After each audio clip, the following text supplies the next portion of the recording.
Welcome back to the fifth session of civics class. In my previous session, children, I gave you an homework on ABC part of chapter 1 civics. I hope so. You have done the assignment. Please verify the answers. I am going to give you the answers in your WhatsApp group, and please verify your answers, whatever you have written from there. Today in this session, we are going to discuss about the questions of B part, that is brief questions, and E part, long questions. So let's come to the D part, short questions. First question is, cite any 3 examples to prove that our constitution is quite dynamic. Dynamic means it can be changed time to time. So these are the examples: nationalization of banks, right to education as a fundamental right, reservation for OBCs. There are also more examples: information, right to information. But only 3 examples have been asked, so you write these 3 examples. Now the next question. Identify any 3 provisions which makes the Constitution of India rigid as well as flexible. Rigid means which cannot be amended easily, and flexible, which can be amended according to the needs and aspirations of the people, which I have explained to you previously also. And these are the 3 provisions by which we can change, by which we can amend: simple majority, special majority, and ratification. In my previous class, somebody was asking about this word ratification. I explained this. Ratification means it is the official way to make some changes. Next question. India has a parliamentary form of government. Give any 3 examples to support your answer. How will you prove that India is really a parliamentary form of government? Children, it is very essential that you should understand the question. So how will you prove that India has a parliamentary form of government? The first example is that close relationship between legislature and executive. There are 3 organs: executive, legislature, and judiciary. But legislature and executive is working in they are interdependent. But judiciary is working in an independent and impartial manner. The second point is Council of Ministers holds the office as long as it enjoys the confidence in the legislature. The third point is the head of the state is president, who is a nominal head, and prime minister is the real head. In a parliamentary form of government, prime minister is the real head. He is the only head of the government. The next question is, why Indian Federation called quite unique? Yes, this is very important. Why Indian Federation called quite unique? India is a federal form of government because the power is divided between center and states, but still it is unique. Now how it is unique? Because it is a combination of good points of several countries. I have discussed in my previous class also that we have borrowed different features from different constitutions, whether it is from Britain or from America, from Canada or from Ireland or from USSR. So it is federal in form but unitary in nature. So it is unique because division of power is between center and states. So this proves that it is having a federal form of government. But it is why it is unique, because some central government, which proves that it is unitary in nature. In most of the cases, you will see that central government is more powerful. In coming chapter, we will read about the lists: union list, state list, concurrent list, and residual subjects, where you will come to know that in spite of having division of power between center and states, in most of the cases, center is more powerful. The third is independent judiciary, which interprets the constitution. If anything goes against the provision of the constitution, judiciary is the third organ which is going to interpret it, change it, take some steps against it. Next question. Explain the procedures of amending the Indian Constitution. There are 3 procedures: simple majority, special majority and ratification. Simple majority means, it means the bill should be approved by a majority of the members present and voting in both the houses of parliament. In special majority, we have two cases. One is absolute majority of total membership, and the second is 2/3 majority of the members present and voting. The third procedure is special majority and ratification. After the bill is passed by special majority in both the houses of the parliament, it may be approved by the legislature of at least half of the total number of Indian states. Means in India we have 28, so half, 14. It must be ratified, approved by the legislature of half of the Indian states. The next part is long questions. First question is, describe the composition and contribution of the Constituent Assembly of India. First part you will write the composition, and in the second part you will write about the contribution. So first, it is composition. It is the result of serious deliberation by a representative body. Which was the representative body? Constituent Assembly, which was an indirectly elected body.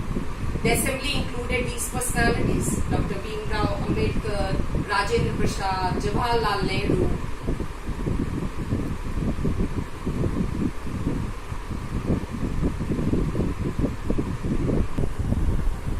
Vallabhbhai Patel, and also included 15 female members.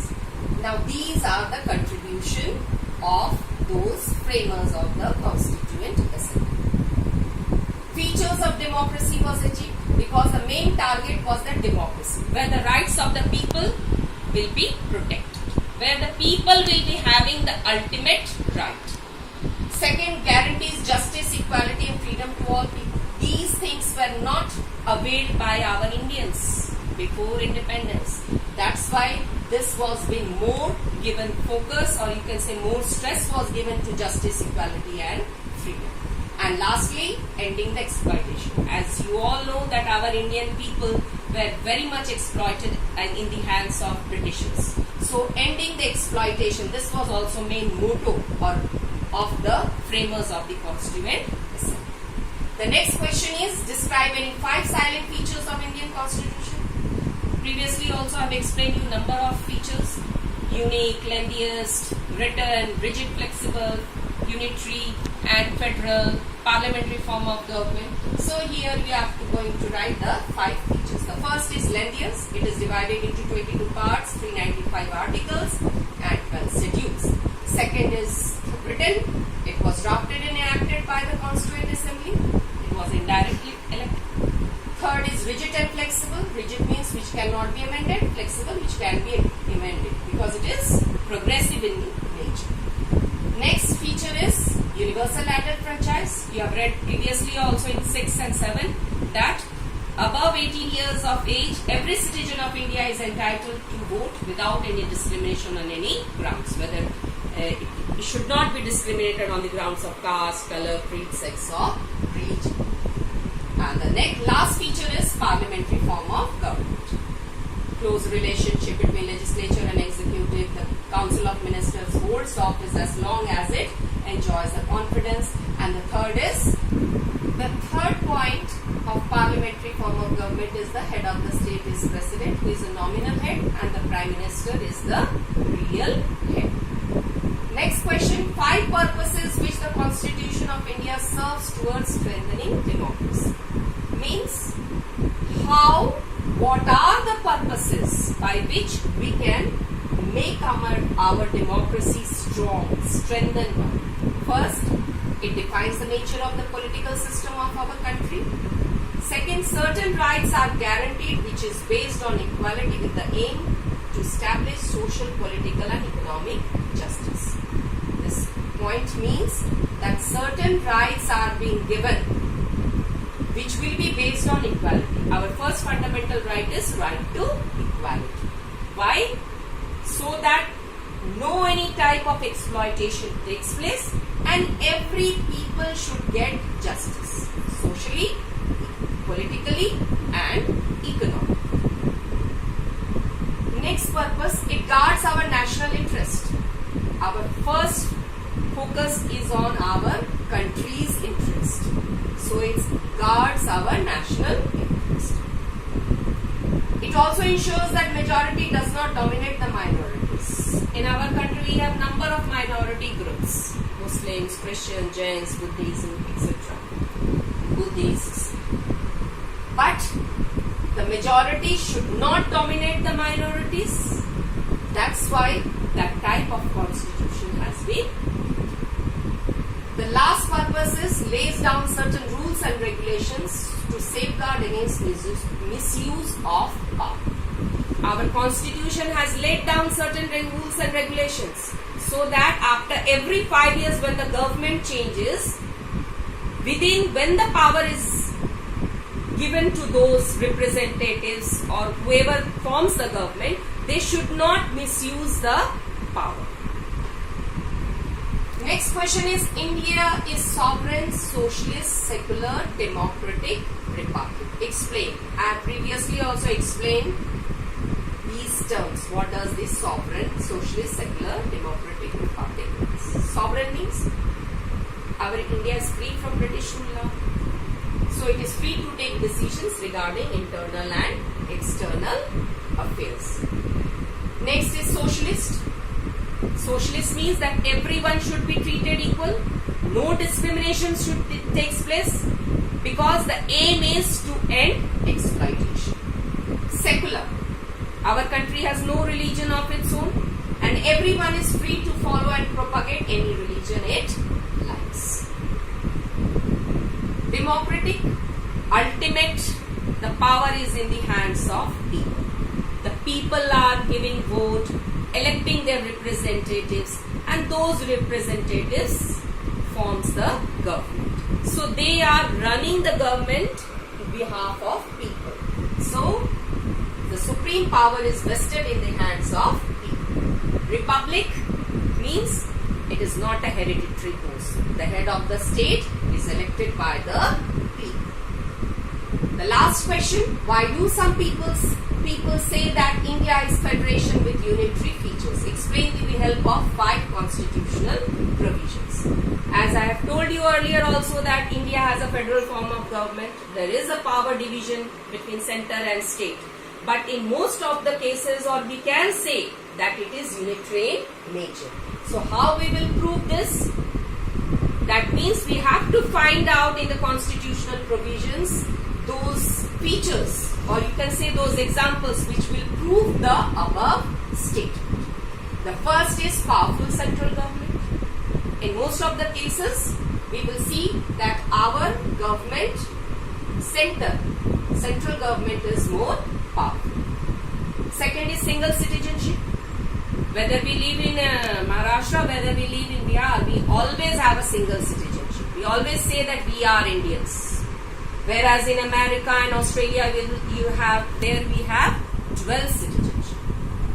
Division of power between center and state, but Parliament has full control over union list, which has more subjects and important ones, as well as residuary powers vest with the center.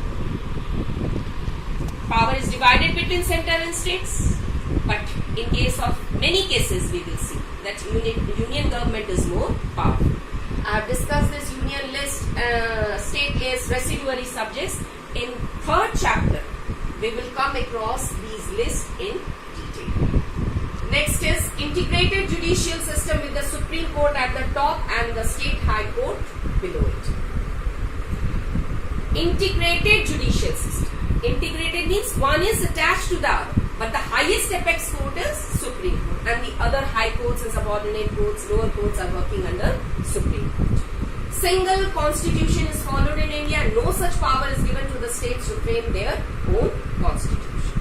That means in our country we have single constitution, we have federal form of government, but we have single constitution, and the state constitution of India is not only the constitution of center but also of the states. Means whether it is having state government or central government, we will follow only one Constitution. So these are all the question and answer which I have discussed from D and E part. Children, one thing I want to tell you that due to this COVID-19, all the shops are closed, so you won't be getting the map.